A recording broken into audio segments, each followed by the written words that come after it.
যার তাওহীদ নাই তার ফেব্রুয়ারি কি আবার? যার ভিতরে ঈমান নেই তার কিসের বেনামাজ? যে ঈমান বুঝে না, যে তাওহীদ বুঝে না, তার ফেব্রুয়ারি কি, বড়দিন কি, জিনা কি, ব্যভিচার কি, মদ কি, সুদ কি, মারামারি কি, হত্যা কি, দুর্নীতি কি, তাকে বুঝে তো লাভ নাই। মনে রাখবেন, 14 ফেব্রুয়ারি থেকে নিষেধ করে লাভ নেই। কারণ 14 ফেব্রুয়ারি ওই সকল মানুষ যায় যারা তাদের রবকে বোঝেনি। মনে রাখবেন, আমি আজকে রবের সাথে পরিচয় করে দিয়েছি এদের।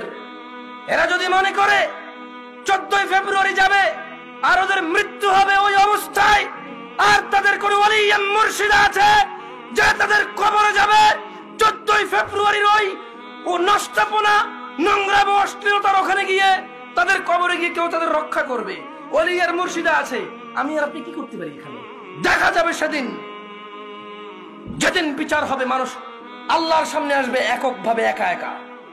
সেই দিন দেখা যাবে ইয়াউমা ইয়াফিরুল মারউ মিন আখিহি, যেদিন মানুষ পলায়ন করবে তার ভাই থেকে, ওয়া উম্মিহি ওয়া আবিহি, তার মা আর তার বাপ থেকে, ওয়া সাহিবাতি ওয়া বানি, তার ছেলে এবং তার সন্তান থেকে। সেই দিন দেখা যাবে যে তার 14 ফেব্রুয়ারি তার আইডলরা, তার সিনেমার নায়করা, তার রাতের আনন্দের গায়করা, তার চোখের সন্তুষ্টির গায়িকারা, নায়িকারা তাকে কতটুকু উপকার করে। ওকে আমি 14 ফেব্রুয়ারি থেকে নিষেধ করব না। আরে ওর ঈমানই নেই, ও মুশরিক, ও আল্লাহর সাথে শিরক করে। 14 ফেব্রুয়ারি কি আবার এখানে? কোন মুসলমান যে আল্লাহকে সম্মান করে সে যেতে পারে না, সব জায়গায়।